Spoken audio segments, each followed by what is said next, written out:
If we're real estate agents, every single day we're unemployed and we're going to job interviews. How old were you when you did that? People made fun of me, bro. Everybody would be like, Sean, you're going doing the same thing, paying the same shit. And like, what are you doing? It's not that I'm special. It's not that I'm prettier. It's not that I'm some sort of God's gift to mankind. And in 3 months, I've closed several deals. Let's just talk about investing in yourself and what that means. Yeah. I think for everybody, there's different levels to investing in yourself. And if I go really, really far back, and I think a really relatable story for everyone is when I first started in the business and I was still sleeping on a couch in the apartment and I had no money. I was saving up money so that I could get my license, buy a car, and get into the business. And at that point, I realized I was younger. And so I needed to at least invest in my image and what I looked like so I could present myself well. And even though I didn't have money, I bought a used car as cheap as I could find it, but still looked good. I got a 1998 CLK 320 Mercedes so it would look clean. And then I went, and after I paid for that, I made sure that I had a few months saved up to continue to live. And I said, I have $300. So what I did is I went to H&M. I bought 3 suits. Back then they were a little cheaper than they are today, but I bought 3 suits, 2 pairs of shoes, 2 belts, multiple dress shirts, and like 10 different ties. And then I went to Nordstrom Rack and had all those 3 suits tailored to fit me perfectly.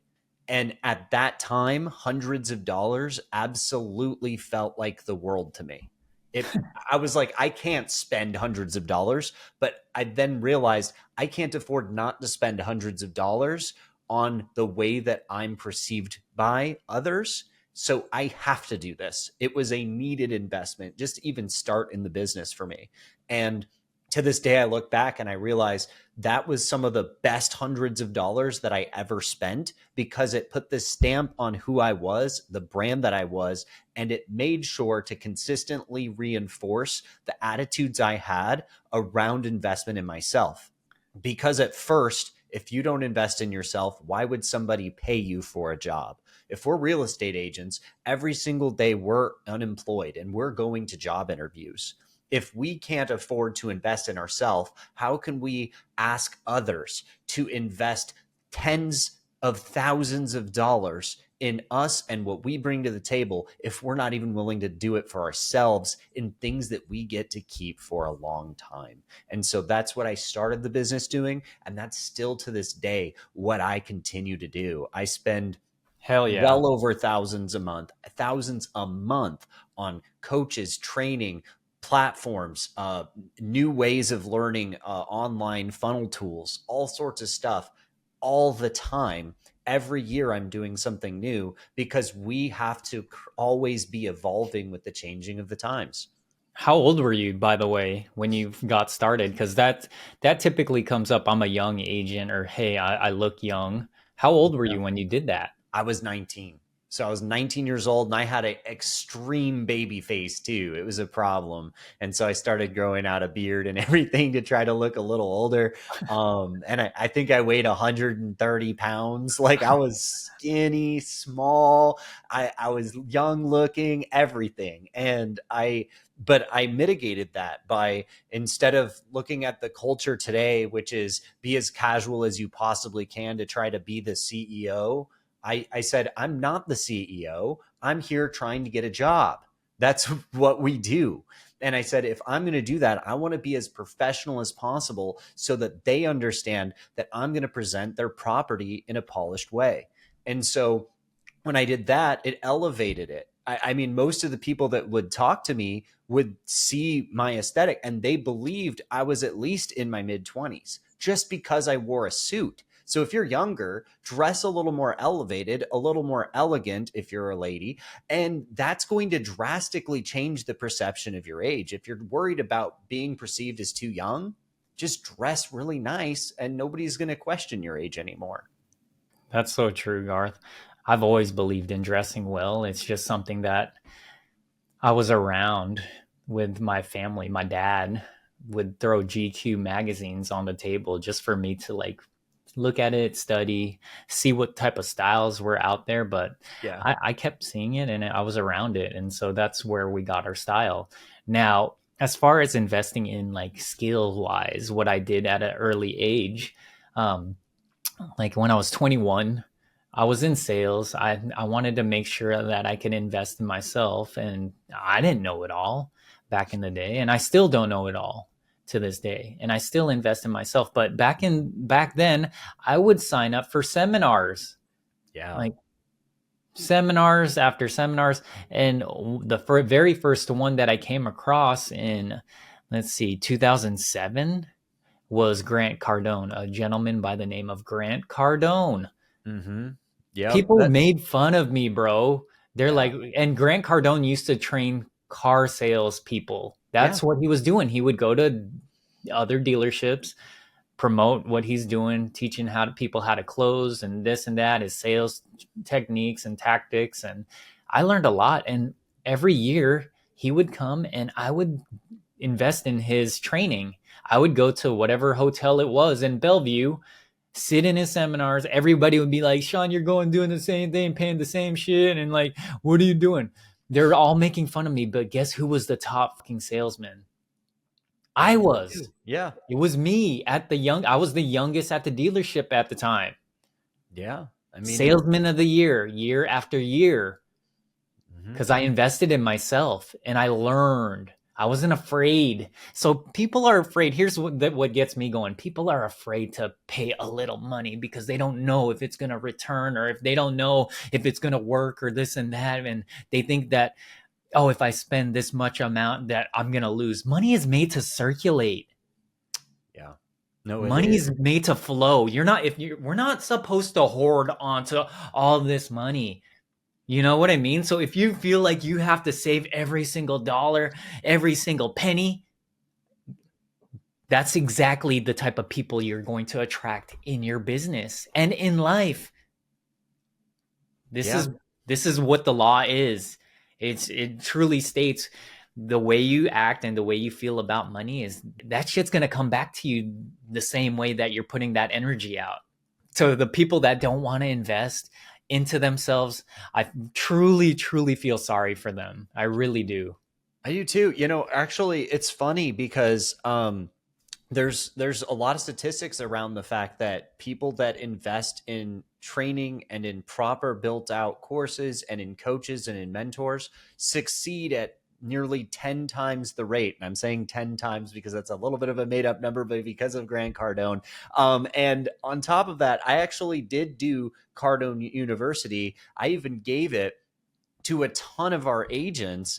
And what was the saddest thing in the world, and this is the thing that everybody needs to listen to, I paid for Cardone University for a corporate level license. I paid a ton of money for it, and you know what I did?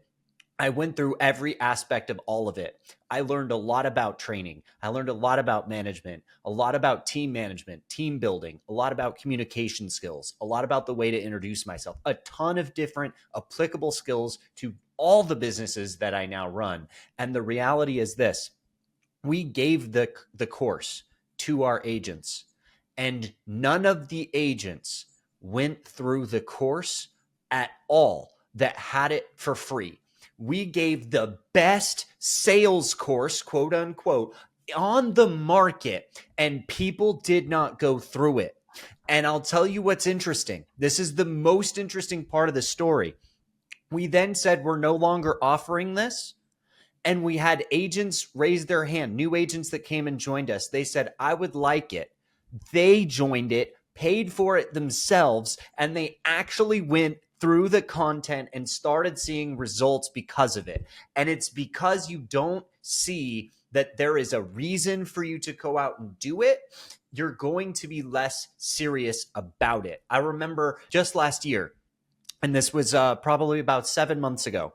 I was looking at it. We were going through, and we were going through lots of lawsuits because of the company and all this stuff.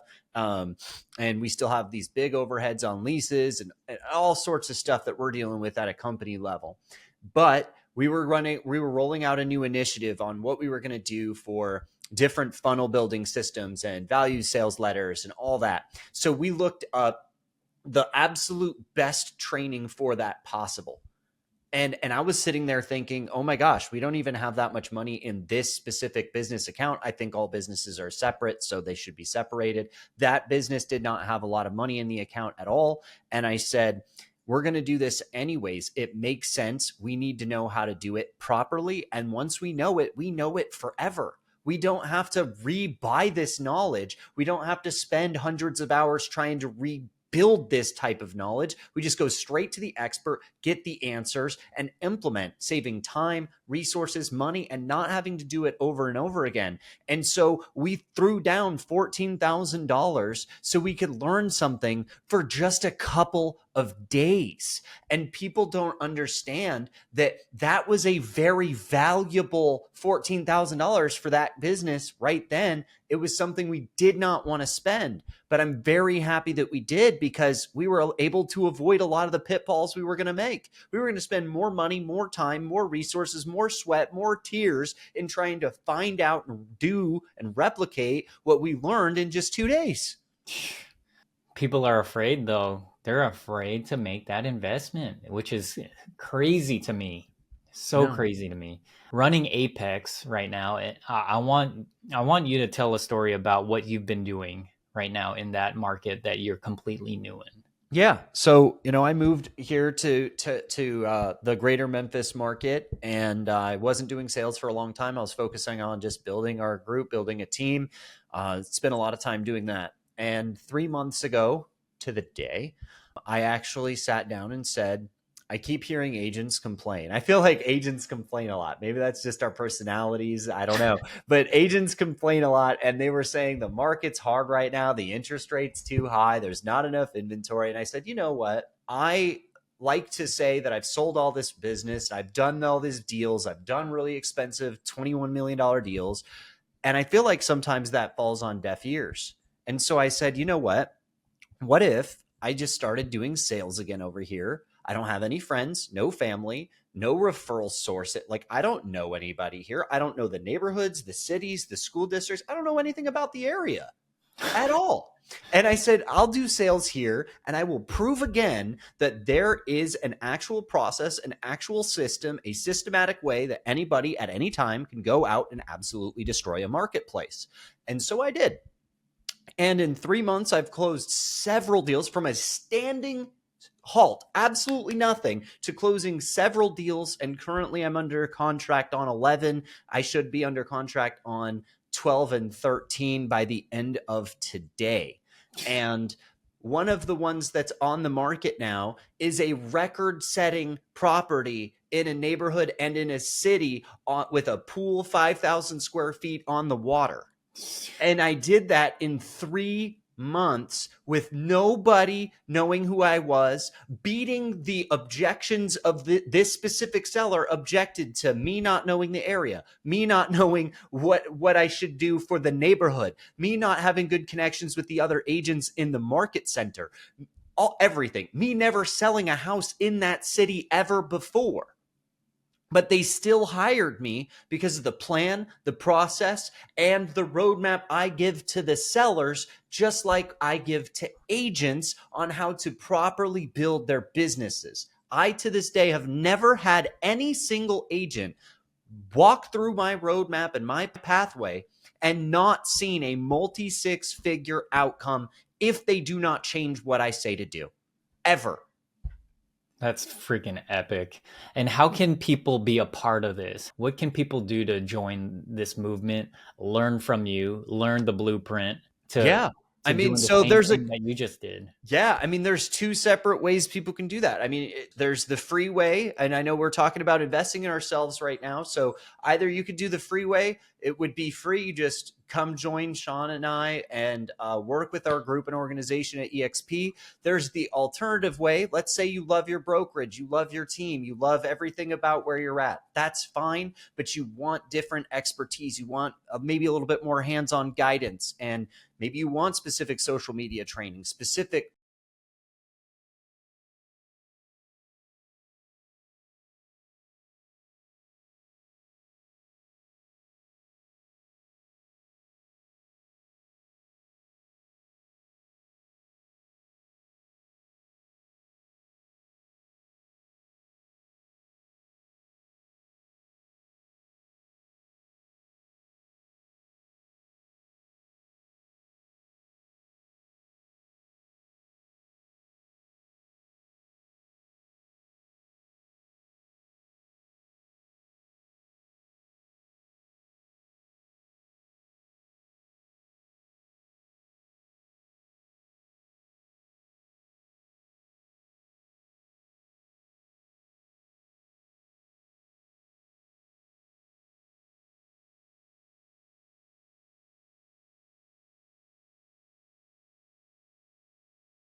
very, very small 150. investment. We're You talking can't about, afford not to do it. yeah, That's the thing. You can't afford not to do that for yourself, for your family.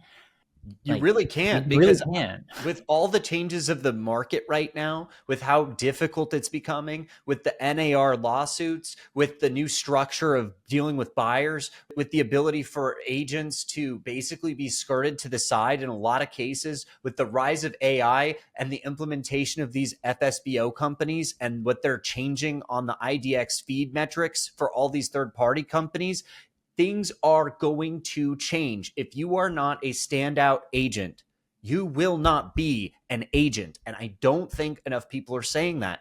If you are not exceptional, you will not become or stay an agent long term. And I'm not even talking long term. I'm talking in the next few years. The next few years, if you are not the top 10% of agents, I don't believe you still are. I don't think you're an agent anymore. That's a personal opinion. I don't know. What do you think? I really believe if you're an agent that's 50%, you're average, I don't think you're going to be No, relevant at all in the no market in the way. next 5 years. Absolutely not, man. Definitely not. I mean, a lot of them are already falling off right now. Like a Yeah. lot of them are already falling off right now. Yeah. I mean, I don't know. Did you hear the stat here? And I think this was a really interesting statistic. 48% of agents in the country of the United States sold zero or one house within the last year. Zero or one. It doesn't even make sense to retain a license when you're doing that little amount of business. And the That's reality is this: it's not getting better for the average agent. The average agent will receive less business than ever. And I know a lot of people are saying, well, if agents leave the business, then there's more business for me. No, not anymore, because you need to be one of the top agents that receives everything. And this is the reality. There's a consolidation of the business toward the top. What's going to happen is those agents will leave, and the business that would have gone to those agents is going to go to the top 10% of agents. It's not going to go to the 60th percentile agent. It's going to go to the top 10%. All of that 50% of the business, all of those agents' deals, they're going to go just bam, right up to the top 1 to 10%. And if you're not that, you're not going to get any of that extra business. You're still going to be struggling. The change in agent count won't help you. The change in the buyer's issues will hurt you if you cannot properly articulate your value and explain to them why you deserve the money. And not just explain it to them, prove it to them with the systemized process. For example, one of my buyers, actually, I just got a buyer a week ago from one of my online lead systems.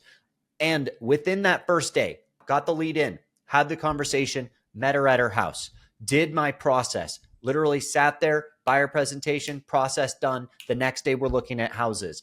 Literally, I spend 90% of the time with any buyer I've ever worked with, they're writing an offer the first time we go out on tours. And here's what happened. And this is literally what I train everybody every single time. They're going to buy your second house. The second house you show them, I want them to buy that one. And here's why. This seems ridiculous, but here's why. Because I set it up that the one that I think they like the most goes at house number 2. And I have an exact process of how I dialed it through. And guess what happened here? We walked all 7. She ended up buying the second house, just like every single time. It does not matter what market you're in. It does not matter what age they are. This lady was 61, never bought a house. It does not matter what age they are, price point they are. It does not matter. If they go through a specific process, they think that it's painless and it's easy, and that means valuable. I love it. I'll be dropping the links to the Apex community below in the description below so you guys can learn more about it. Reach out to Garth and I. We really, truly want to see you succeed in this business. And like he said, if Apex isn't it for you, then learn more about EXP and why it's powerful and why joining our group is life changing. And we've changed hundreds of agents' lives in a short amount of time being at EXP. So we'll drop all the links in the description below. Garth, is there anything else that you want to do to close this out? Yeah, I think just honing in on one extra thing here is if you're an agent and you're at a traditional brokerage, this is the truth. Your main focus is trying to find a pathway that works.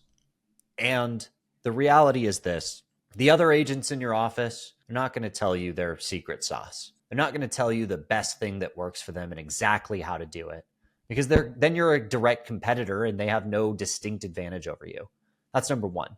Number two, you go to your managing broker. You ask them, what do I do and how do I do it? They might have some great answers for you on one subject, maybe two if you're lucky and they're really good. But the reality is this: nobody can be the absolute expert in everything. And what Sean and I are saying here is not that we're going to be the experts in every aspect of the entire business. What we are the experts in, though, you will get access to the best information available to anyone, anywhere, ever, by us who have used it, had hundreds of agents use it, and it works for everyone. It's not questionable. It's not, this might work. It's not theory, like from your managing broker who hasn't sold a house in 20 years, who thinks social media works this way. It comes from a person actively doing it. Opens come from a person actively doing it. Farming in a modern way comes from people actively doing it with results, with hundreds of agents replicating what we're doing with great results as well. So we're operating with, and what we're going to be training you guys on, is not theory. It's practical and actively being put to practice and proving that if Proven. any of you are not doing more business than me right now, in 3 months, from a standing still dead stop in a new market where I know nobody, if you are not out producing me, you need a better plan.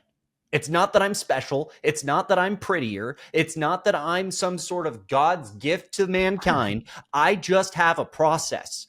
It's that simple. And my process is probably better than yours if you are not producing that many transactions. And if you want that process, it's available. You can come join us at EXP. You can come join an Apex community. Either way, we'd love to have you join us. We really want you to succeed. The worst thing ever is to see people give up on their goals and their dreams because they were too scared of a small investment or a small inconvenience in time. This is not a reason to absolutely quit on a dream that could drastically change your life. I love it. Well, with that being said, we're going to go ahead and wrap up this show. Thank you, Garth, for sharing all that passion, all that knowledge. And yes, let's change some lives, and we'll see you guys on the next episode. Bye, guys.